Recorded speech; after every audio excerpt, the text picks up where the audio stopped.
ഈശോയിൽ പ്രിയമുള്ളവരെ, 2017 ജെറുസലേം ധ്യാന കേന്ദ്രത്തിൽ ഞാൻ ധ്യാനം കൂടുന്ന സമയത്ത്, എനിക്ക് ദൈവാനുഭവം ഉണ്ടാകുന്ന ആ സമയത്ത് അവിടെ എന്നെ വളരെയധികം സ്പർശിച്ച ഒരു സാക്ഷ്യമായിട്ട് വന്ന തൃശ്ശൂര് ഒരു ഓർഫണേജ് നടത്തുന്നുണ്ട് അദ്ദേഹത്തിന് പരിശുദ്ധാത്മാവ് തൊട്ട അനുഭവം ആണ്, അല്ലെങ്കിൽ പരിശുദ്ധാത്മാവിന്റെ തീ പിടിച്ചതിന് ശേഷം ഉണ്ടായ ജീവിതാനുഭവം എന്നെയും ഒരുപാട് സ്പർശിച്ചതാണ്. അത് കേട്ട് കഴിഞ്ഞതിന് ശേഷം അദ്ദേഹം ഒരു ധ്യാനം കൂടുന്നു, അദ്ദേഹത്തിന് ദൈവാനുഭവം ഉണ്ടാകുന്നു. അതിനുശേഷം അദ്ദേഹം ഇങ്ങനെ പ്രാർത്ഥിച്ചുകൊണ്ടിരിക്കുന്ന ഒരു കാലഘട്ടമായിരുന്നു. ഞാൻ പറഞ്ഞ കഥ ഓർത്ത് ഞാൻ പറയുകയാണ് കേട്ടോ. അപ്പം അദ്ദേഹം ഒരു ബസ് സ്റ്റോപ്പിൽ നിൽക്കുന്ന സമയത്ത് ഒരു പെൺകുട്ടി അവിടെ വളരെ പരിഭ്രമിച്ച് നിൽക്കുന്നതായി കാണാനിടയായി. അപ്പോൾ ആ പെൺകുട്ടിയോട് ചോദിച്ചപ്പോൾ എന്തുകൊണ്ടാണ് മോളെ വിഷമിച്ച് നിൽക്കണമെന്നൊക്കെ ചോദിച്ചപ്പോഴാണ് ആ പെൺകുട്ടി പറയുന്നത് ഇങ്ങനെ വിവാഹത്തിന് മുൻപേ കുട്ടി പ്രഗ്നൻ്റ് ആവുകയും പിന്നീട് എന്ത് ചെയ്യണമെന്ന് അറിയാതെ എവിടെ പോകണമെന്ന് അറിയാതെ ആകെ പരിഭ്രമിച്ച് നിൽക്കുന്ന ഒരു സിറ്റുവേഷൻ ആയിരുന്നു. അപ്പം ബ്രദർ ആ കുട്ടിയെ വീട്ടിലേക്ക് കൊണ്ടുവരികയും അവിടെ വെച്ച് ഇത് ഞാൻ കേട്ടറിഞ്ഞതാണ്. ഇതിൽ എന്തെങ്കിലും കുഴപ്പങ്ങളുണ്ടെങ്കിൽ എനിക്കറിയില്ല. എൻ്റെ ഓർമ്മയിൽ നിന്ന് പറയുകയാണുണ്ട്, കുറേ വർഷം മുമ്പ് കേട്ടതാണ്. അപ്പം അവരെ വീട്ടിലേക്ക് കൊണ്ടുവരികയും ആ വീട്ടിൽ അവരുടെ ബാക്കിയുള്ള പ്രസവ ശുശ്രൂഷകളൊക്കെ നടത്തുകയും ചെയ്തു. പിന്നീട് വീട്ടുകാർ ആ കുട്ടിയെ കുഞ്ഞ് ജനിച്ചു കഴിഞ്ഞതിന് ശേഷം സ്വീകരിക്കാൻ തയ്യാറായി, പക്ഷെ കുഞ്ഞിനെ സ്വീകരിക്കാൻ തയ്യാറായില്ല. അപ്പം ആ കുഞ്ഞിനെ സ്വീകരിക്കാൻ പറ്റാത്ത ആ അമ്മയുടെ വിഷമം, ആ കുഞ്ഞിനെ അവിടെ ആക്കി പോകേണ്ടി വരുന്ന ഒരു സിറ്റുവേഷനിൽ ആ പെൺകുട്ടിയുടെ ആ മാനസിക വിഷമവും അവരുടെ ഈ ബ്രദറിന്റെ വൈഫിനോട് അങ്ങനെ കയ്യിൽ മുറുക്കെ പിടിച്ചു എന്നൊക്കെയാണ് ബ്രദർ പറയുന്നത്. കേൾക്കുമ്പോൾ നമുക്ക് ഹൃദയത്തിൽ തൊടുന്ന ഒരു അനുഭവമാണ്. അപ്പോൾ മുറുക്കെ പിടിച്ച് അവളുടെ നിസ്സഹായത കണ്ട ബ്രദർ അന്ന് മുതൽ ഒരു തീരുമാനം എടുക്കുവാണ്. ഇതുപോലെ ജീവിതത്തിൽ ബുദ്ധിമുട്ട് അനുഭവിക്കുന്ന കുട്ടികൾക്ക്, അതായത് എന്തെങ്കിലും ഒരു സാഹചര്യത്താൽ ഇങ്ങനത്തെ ഒരു അവസ്ഥയിലൂടെ പെട്ടുപോകുന്നവര്, പിന്നെ പ്രസവ ശുശ്രൂഷകൾ നടത്താൻ ബുദ്ധിമുട്ടുന്നവർ, അങ്ങനെ പല രീതിയിൽ അവിടെ എത്തിപ്പെടുന്ന കുറേ സ്ത്രീകൾക്ക് ഒരു അഭയകേന്ദ്രമായിട്ട് ഒരു ഓർഫണേജ് ആരംഭിച്ചു. പിന്നീട് അവിടെ ഒരുപാട് കുഞ്ഞുങ്ങളുണ്ട്, ഇപ്പോൾ അവിടെ ഒരു കുഞ്ഞുങ്ങളുണ്ട് എന്നാണ് ഞാൻ മനസ്സിലാക്കുന്നത്. ഇപ്പോൾ അഡോപ്ഷനും ഒക്കെയുള്ള ഒരു ഓർഫണേജായിട്ട് അത് മാറിയിരിക്കുന്നു. ഒരുപാട് പ്രതിസന്ധികൾ ഇപ്പോൾ നേരിടുന്നുണ്ട്, എന്നാൽ അത് നന്നായി മുന്നോട്ട് പോകുന്നു എന്നാണ് ഞാൻ കേട്ടത്. ഇപ്പം എന്നെ അത്ഭുതപ്പെടുത്തിയ ഒരു കാര്യം, ഒരു ദൈവാനുഭവം ഉണ്ടാകുന്നത് പരിശുദ്ധാത്മാവിൻ ഉള്ള ഒരാൾക്ക് മാത്രം ചെയ്യാൻ പറ്റുന്ന കാര്യങ്ങളാണ് അദ്ദേഹം ചെയ്തത്.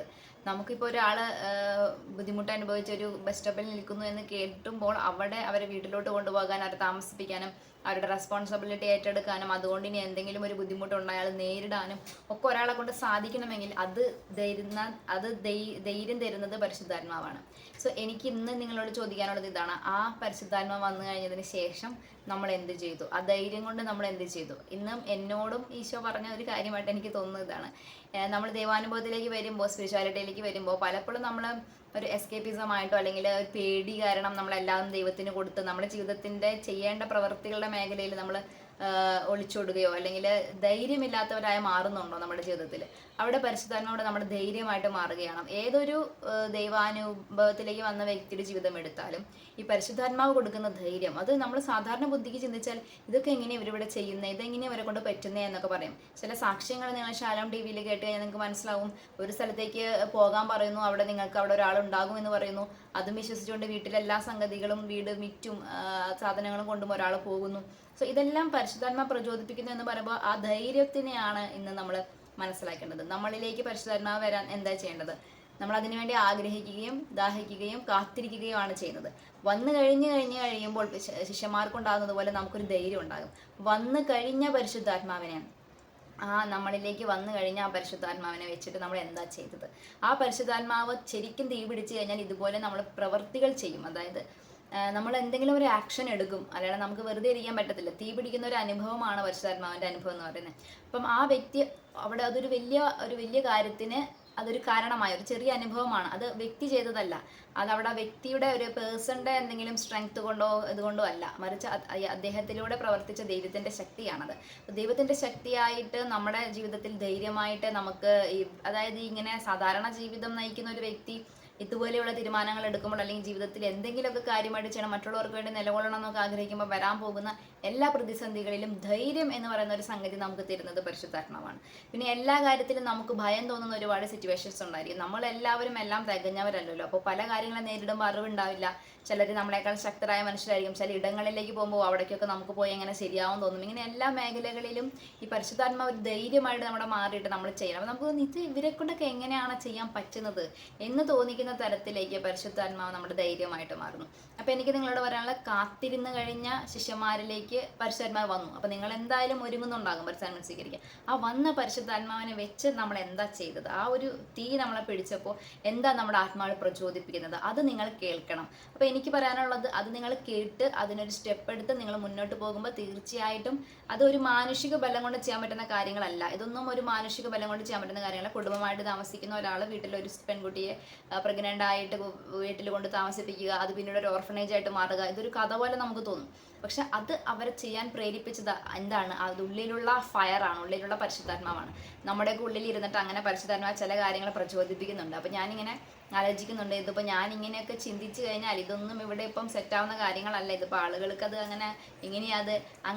അങ്ങനെ പേടിക്കിരിക്കുന്നത് നമുക്ക് ദൈവശക്തി നമ്മളിൽ പ്രവർത്തിക്കുന്നതിൻ്റെ കുറവുള്ളത് കൊണ്ടാണ്. ദൈവാരൂപിയുടെ നിങ്ങളെ ശക്തമായിട്ട് നിങ്ങളെ പ്രചോദിപ്പിക്കുന്ന കാര്യങ്ങൾക്ക് ഇറങ്ങിത്തിരിക്കണം.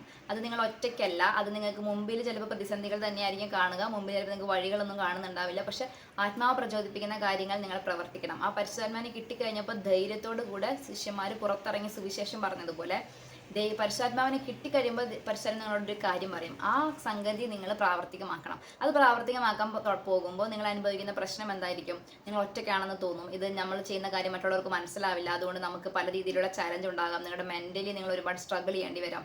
നിങ്ങൾ ഫിനാൻഷ്യലി സ്ട്രഗിൾ ചെയ്യും. നിങ്ങൾക്ക് ചുറ്റുമുള്ള മറ്റും ശക്തരായ മനുഷ്യരിൽ നിന്ന് സ്ട്രഗിൾ ഉണ്ടാകും. അവിടെയൊക്കെ നിങ്ങൾ ഓർക്കണം, നിങ്ങൾ ഒറ്റയ്ക്കല്ല യാത്രയിൽ. ഇതേ പരിശുദ്ധാത്മാവ് നയിക്കുന്ന ഒരുപാട് മനുഷ്യർ ഈ ലോകത്തുണ്ട്. അവരിപ്പോൾ എനിക്ക് നിങ്ങൾക്ക് തമ്മിൽ എന്തെങ്കിലും ബന്ധമുണ്ടായിട്ടല്ല നിങ്ങൾക്ക് എന്നോടൊരു അടുപ്പം തോന്നുന്നത്, മറിച്ച് നമ്മുടെ ഉള്ളിലുള്ള ഒരേ ആത്മാവാണ്. സോ നിങ്ങൾക്കൊരു കൂട്ടായ്മയുണ്ട്, നിങ്ങൾ ഒറ്റയ്ക്കല്ല. എനിക്ക് പലപ്പോഴും തോന്നാറുണ്ട് ഇതൊരു സിംഗിൾ ജേണിയാണ്, ഇതിനകത്ത് ഒറ്റയ്ക്കാണ്. ഇത് ചില സമയത്തൊക്കെ അങ്ങനെ തോന്നുമ്പോൾ എനിക്ക് യൂട്യൂബിലൂടെ നിങ്ങളുടെ അഭിപ്രായങ്ങളും അല്ലെങ്കിൽ നിങ്ങളുണ്ട് എന്നുള്ളൊരു തോന്നൽ എന്നെ ഭയങ്കരമായിട്ട് ശക്തിപ്പെടുത്താറുണ്ട്. എൻ്റെ സ്ട്രെങ്ത്തായി മാറാറുണ്ട് ഈ കൂട്ടായ്മ. അതുപോലെ തന്നെയാണ് നിങ്ങളുടെ ഉള്ളിൽ പരിശുദ്ധാത്മാവ് വരും. അതിനാണ് നിങ്ങളിപ്പോൾ ഒരുങ്ങിയത്. വന്നു കഴിയുമ്പോൾ പരിശുദ്ധാത്മാവ് നിങ്ങളിൽ നിന്ന് ചിലത് ആവശ്യപ്പെടും, നിങ്ങളോട് ചിലത് ചെയ്യാൻ പറയും. അത് ചെയ്യാൻ നിങ്ങൾ മുൻകൂട്ടി ധൈര്യത്തോടുകൂടി മുന്നോട്ട് വരണം. ആ ധൈര്യം തരുന്ന പരിശുദ്ധാത്മാവ് തന്നെയാണ്. അത് തന്നത് പരിശുദ്ധാത്മാവ് നിങ്ങൾ മുന്നോട്ട് നയിക്കുമ്പോൾ നിങ്ങൾ നേരിടാൻ പോകുന്ന എല്ലാ പ്രതിസന്ധികളിലും നിങ്ങൾ ഒറ്റയ്ക്കല്ല. അതേ ആത്മാവിനാൽ നയിക്കപ്പെടുന്ന ഒരുപാട് മനുഷ്യർ നിങ്ങൾക്ക് ചുറ്റുമുണ്ട്. തിന്മയുടെ ശക്തിയിൽ പ്രവർത്തിക്കുന്ന മനുഷ്യരുമുണ്ട്. പക്ഷെ നിങ്ങളിലൂടെ പ്രവർത്തിക്കുന്ന സെയിം അരൂപി പ്രവർത്തിക്കുന്നവരുണ്ട്. അവർ നിങ്ങളെ ഹെൽപ്പ് ചെയ്യാൻ വരും. നിങ്ങൾ ഒറ്റയ്ക്കല്ല. നിങ്ങളെ മുമ്പിൽ ആരും സഹായിക്കാനില്ലല്ലോ, അല്ലെങ്കിൽ ഇതെങ്ങനെയാണ് മുന്നോട്ട് പോകുക, അങ്ങനത്തെ ഒന്നിനെ കുറിച്ച് ചിന്തിക്കേണ്ട. പരിശുദ്ധാത്മാവ് ഉണ്ടെങ്കിൽ നിങ്ങളെ നയിക്കും. എങ്ങോട്ട് പോകണം, ആരെ കാണണം, എങ്ങനെ സഹായിക്കണം, എവിടെ നിന്ന് സാമ്പത്തികം വരും, എവിടെ നിന്ന് ആളുകളെ ആയിട്ട് കണക്ഷൻ ഉണ്ടാകും, എന്താണ് ചെയ്യേണ്ടത്, എല്ലാം പരിശുദ്ധാത്മാവ് നിങ്ങൾക്ക് പറഞ്ഞു തരും. അപ്പോൾ ഇന്നത്തെ വീഡിയോയിൽ എനിക്കിതാണ് പറയാനുള്ളത്. എന്തായാലും നിങ്ങളുടെ അടുത്തേക്ക് പരിശുദ്ധാത്മാവ് വരും. ആ പരിശുദ്ധാത്മാവ് നിങ്ങളിൽ നിന്ന് ആവശ്യപ്പെടുന്ന കാര്യങ്ങൾ ചെയ്യാനുള്ള ധൈര്യം കാണിക്കുക. അങ്ങനെ ധൈര്യം കാണിക്കുന്ന സമയത്ത് നിങ്ങൾ മുന്നോട്ട് പോകുന്ന സമയത്ത് നിങ്ങൾക്ക് എപ്പോഴെങ്കിലും ഒക്കെ ഒന്ന് തളർച്ച തോന്നുകയാണ്, ഒരു പേടി തോന്നുവാണ്, അല്ലെങ്കിൽ ഒരു ഒറ്റപ്പെടൽ തോന്നുവാണെങ്കിൽ നിങ്ങൾ ഒറ്റയ്ക്കല്ല. ഒരു കൂട്ടായ്മയുണ്ട് നിങ്ങൾക്ക് ചുറ്റും. അതേ ആത്മാവിനെ നയിക്കപ്പെടുന്ന മറ്റു മനുഷ്യർ. ആ ഒരു കൂട്ടായ്മയുടെ ഒരു അംഗം തന്നെയാണ് ഞാനും നിങ്ങളും ഒക്കെ. അപ്പോൾ നമുക്ക് പരസ്പരം ശക്തിപ്പെടുത്താം. പരിശുദ്ധാത്മാവിൻ്റെ പ്രവൃത്തി ഭൂമിയിൽ നടക്കുന്നതിന് നമുക്കൊരു കാരണമായി മാറാം. ദൈവം നിങ്ങളെ അനുഗ്രഹിക്കട്ടെ. എല്ലാവർക്കും പെന്തക്കോസ്ത ദിന ആശംസകൾ.